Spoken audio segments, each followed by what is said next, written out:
Praise the Lord. സ്നേഹമുള്ളവരെ, വിശുദ്ധ യാക്കോബിൻ്റെ ലേഖനം 1-ാം അധ്യായം 26-ാം തിരുവചനം പറയുന്നു, താൻ ദൈവഭക്തനാണെന്ന് ഒരുവൻ വിചാരിക്കുകയും തൻ്റെ നാവിനെ നിയന്ത്രിക്കാതെ ഹൃദയത്തെ വഞ്ചിക്കുകയും ചെയ്താൽ അവൻ്റെ ഭക്തി വ്യർത്ഥമെത്രേ. നാം പലപ്പോഴും ചിന്തിക്കുന്നത് നാം ഭക്തരാണെന്നാണ്. കാരണം നാം ദേവാലയത്തിൽ പോകുന്നു, വിശുദ്ധ കുർബാനയിൽ പങ്കെടുക്കുന്നു, ധ്യാനം കൂടുന്നു, വചനം വായിക്കുന്നു, വചനം ധ്യാനിക്കുന്നു, അതുപോലെ ജപമാല ചൊല്ലുന്നു. ഇതെല്ലാം കൊണ്ടും നാം ധരിക്കുന്നത് നാം ദൈവഭക്തരാണെന്ന്. എന്നാൽ നാം പലപ്പോഴും നമ്മുടെ നാവിനെ നിയന്ത്രിക്കാറില്ല.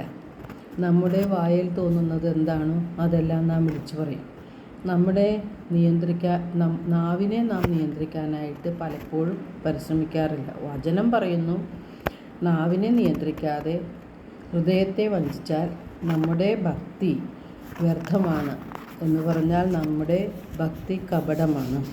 യാക്കോബിൻ്റെ ലേഖനം 3-ാം അധ്യായം 2-ൽ ഇപ്രകാരമാണ് നാം കാണുന്നത്, നാം എല്ലാവരും പലവിധത്തിൽ തെറ്റ് ചെയ്യുന്നു, എന്നാൽ വാക്കുകളിൽ സംസാരത്തിൽ തെറ്റുവരുത്താത്ത ഏവനും പൂർണ്ണനാണ്, അവൻ്റെ ശരീരത്തെ നിയന്ത്രിക്കാൻ അവന് കഴിയുന്നു.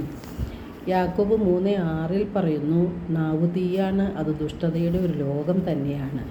നാം നമ്മുടെ നാവ് കൊണ്ട് കർത്താവിനെയും പിതാവിനെയും സ്തുതിക്കുന്നു. ദൈവത്തിൻ്റെ സാദൃശ്യത്തിൽ സൃഷ്ടിക്കപ്പെട്ട മനുഷ്യരെ അതേ നാവ് കൊണ്ട് തന്നെ ശപിക്കുകയും ചെയ്യുന്നു. ഒരേ വായിൽ നിന്ന് അനുഗ്രഹവും ശാപവും പുറപ്പെടുന്നു. ഹൃദയത്തിൻ്റെ നിറവിൽ നിന്നാണ് അധരം സംസാരിക്കുന്നത്. നമ്മുടെ ഹൃദയത്തിൽ ഉള്ളത് നല്ലതാണെങ്കിൽ നല്ലത് മാത്രമേ നമ്മുടെ അധരങ്ങളിലൂടെ പുറത്തു വരികയുള്ളൂ. നമ്മുടെ സംസാരം എപ്രകാരമാണെന്ന് നോക്കിയാൽ നമ്മുടെ ഹൃദയത്തിലെ ചിന്തകളും നമ്മുടെ ഹൃദയത്തിൽ നിറഞ്ഞിരിക്കുന്നത് എന്താണെന്നും വ്യക്തമാകും. ഒരു വ്യക്തിയുടെ സംസാരത്തിലാണ് ആ വ്യക്തിയുടെ ഹൃദയത്തിലെ മുഴുവൻ കാര്യങ്ങളും ഗ്രഹിക്കാൻ നമുക്ക് സാധിക്കുന്നത്. നമ്മുടെ ഹൃദയത്തിൽ വെറുപ്പും വിദ്വേഷവും അസൂയയും അഹങ്കാരവും എല്ലാം നാം സൂക്ഷിച്ചിട്ടുണ്ടെങ്കിൽ നമുക്കൊരിക്കലും നല്ലത് കാണുവാനോ നല്ലത് പറയുവാനോ നമുക്ക് കഴിഞ്ഞെന്ന് വരില്ല. നല്ല വൃക്ഷം എപ്പോഴും നല്ല ഫലവും ചീത്ത വൃക്ഷം എപ്പോഴും ചീത്ത ഫലവുമാണ് പുറപ്പെടുവിക്കുന്നത്. നമ്മുടെ ഹൃദയത്തിൽ വിശുദ്ധിയുണ്ടെങ്കിൽ അശുദ്ധമായതൊന്നും നമ്മുടെ നാവിൽ നിന്ന് വരികയില്ല. ഹൃദയത്തിൽ വിശുദ്ധി വരണമെങ്കിൽ നാം അനുതപിക്കുകയും തിന്മയെ നാം ഉപേക്ഷിക്കുകയും വേണം. അനുതാപത്തിൻ്റെ തോത് അല്ലെങ്കിൽ ആഴമനുസരിച്ച് പാപത്തെ ഉപേക്ഷിക്കുവാനായിട്ട് നമുക്ക് സാധിക്കും. ജെറമിയ 15:19 കർത്താവ് അരുളി ചെയ്യുന്നുണ്ട്, വിലകെട്ടവ പറയാതെ സദ്വചനങ്ങൾ മാത്രം സംസാരിച്ചാൽ നീ എൻ്റെ നാവ് പോലെ ആയിത്തീരും എന്ന്.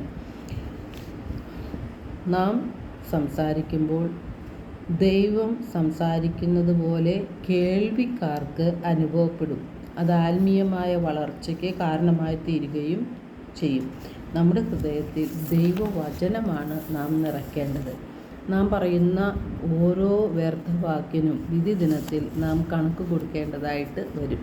എബ്രായർ 12:14-15 തിരുവചനങ്ങൾ എല്ലാവരോടും സമാധാനത്തിൽ വർത്തിച്ച് വിശുദ്ധിക്ക് വേണ്ടി പരിശ്രമിക്കുവിൻ. വിശുദ്ധി കൂടാതെ ആർക്കും കർത്താവിനെ ദർശിക്കുവാൻ സാധിക്കുകയില്ല. ദൈവകൃപ ആർക്കും നഷ്ടപ്പെടാതിരിക്കാൻ ശ്രദ്ധിക്കുവിൻ. വിദ്വേഷത്തിൻ്റെ വേര് വളർന്ന് ഉപദ്രവം ചെയ്യാതിരിക്കാൻ സൂക്ഷിക്കുവിൻ. വിദ്വേഷം മൂലം പലരും അശുദ്ധരായി തീരുന്നു. നമ്മുടെ ഹൃദയം വിശുദ്ധീകരിച്ചതിന് ശേഷം നമ്മുടെ ഹൃദയത്തിൽ ദൈവത്തിൻ്റെ വചനം നിറയ്ക്കണം. അപ്പോൾ സദ്വചനങ്ങൾ മാത്രം സംസാരിക്കാൻ നമുക്ക് കഴിയും. പാപത്തിൽ നിന്നും അകന്നു നിൽക്കുവാനും അപ്പോൾ നമുക്ക് സാധിക്കും. സങ്കീർത്തനം 119:11 സങ്കീർത്തകൻ പറയുന്നുണ്ട്, അങ്ങയ്ക്കെതിരെ പാപം ചെയ്യാതിരിക്കേണ്ടതിന് അങ്ങയുടെ വചനം ഞാൻ ഹൃദയത്തിൽ സൂക്ഷിച്ചിരിക്കുന്നു. എല്ലാവർക്കും ഒരു നല്ല ദിനം ആശംസിക്കുന്നു. ദൈവം നമ്മെ ഓരോരുത്തരെയും സമൃദ്ധമായി അനുഗ്രഹിക്കട്ടെ.